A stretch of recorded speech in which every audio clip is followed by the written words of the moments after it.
Yep, there it is.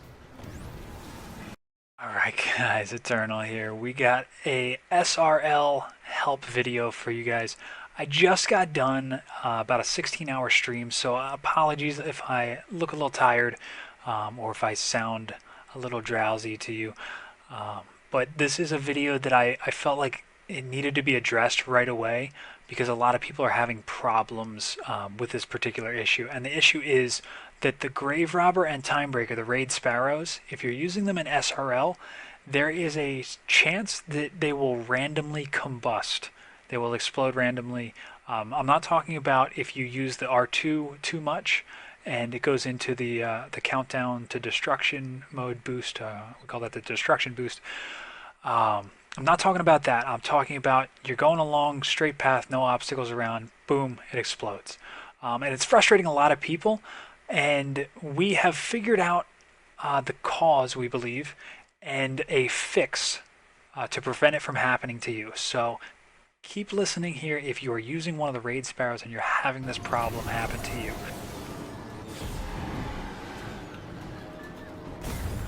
Oh my god, really? So the reasoning behind this, we figured out, is because of Destiny's client-side hosting. There's going to be a host in each lobby in SRL, just like any other Crucible game. And that host is going to have the best connection.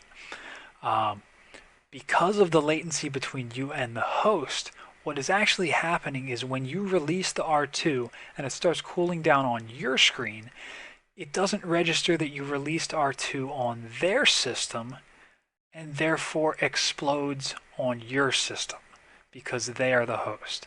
I know it's kind of confusing to think about it that way, but it's similar to getting shot behind a wall in normal Crucible if you have a red bar connection. So normally, the way I explain this, I've been explaining it on stream all day. It took us about 130 to 140 races to actually narrow down enough. I thought it was only Timebreaker, and Graverobber does it too. I thought it had something to do with the lights on the back of the Sparrow, something to do with the light on the back of the racing gear. Tried all of these things, nothing, and we finally figured out that it has something to do with the server. There's not a server on Destiny, but your client to host latency. So, what is the fix? The fix is, the way I've been explaining this is, think of your boost gauge as a number scale from 0 to 10. 0 being you never hit R2, 10 being it's counting down and it's about to explode. Normally, when we race, we try and keep that boost gauge between 1 and 10 at the most possible. You know, if it drops below 0, or if it drops to 0, you're going to be losing that boost speed. If it goes above 10, you blow up and you lose speed. So you want to be between those two values, obviously. Normally what people are doing is they're going up until it starts beeping. It beeps once, twice, 3 times. If you get a 4th beep, it's usually going to explode. But they wait until that 2nd or 3rd beep and then they release. Goes back down until it stops beeping, then they hit it again. So basically they're keeping the boost range from about 5 to 8 on the boost range.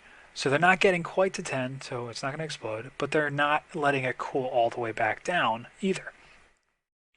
And what's happening is when you get up to 8, the latency from 8 to 10, if you have enough latency between you and the host to not register that you released R2 by the time it gets to 10 on their system, you'll explode on your system. It makes no sense why it would be this way, but that is what we've narrowed it down to. So the fix is, instead of keeping your boost range from 5 to 8, drop it 2 points to 3 to 6. So you're going to get 3 to 6. So basically, if it beeps once, let go of R2. You don't want to get it to the point where it's beeping 2 and 3 times, because that's when you get into the danger of it randomly exploding. Now, if for some reason you have the host, if you are the host in the lobby, now you have a 1 in 6 chance in this, but it's very hard to tell in SRL. If you have the host, this won't happen. You go all the way to 9, drop it back down to 1, all the way to 9. You will not randomly explode no matter what you do. But if you are in 5 of those 6 times where you don't have the host, you have that chance, if the host is a little laggy with your connection, that you're going to explode. So the workaround this is to try and keep it at a lower boost range. If you keep it from 3 to 6, there's a very low chance that you're going to get those random explosions and get aggravated, throw your controller. But it is a problem because we were having times that were world record breaking times, and right towards the end, boom, random explosion. And it's discouraging, but courtesy of the SRL Diamond League, which you can hear more about on my stream, Twitch TV/Eternal Hazard, all one word. We have figured out this workaround, and hopefully Bungie patches this, gives us some sort of a quick fix. But I am not expecting this by the time the dawning ends. So for right now, this is your quick fix. Hopefully you guys can use this to prevent those random explosions and prevent you from tearing some hair out. So until next time, next SRL video, this is Eternal Hazard signing out. Later, guys.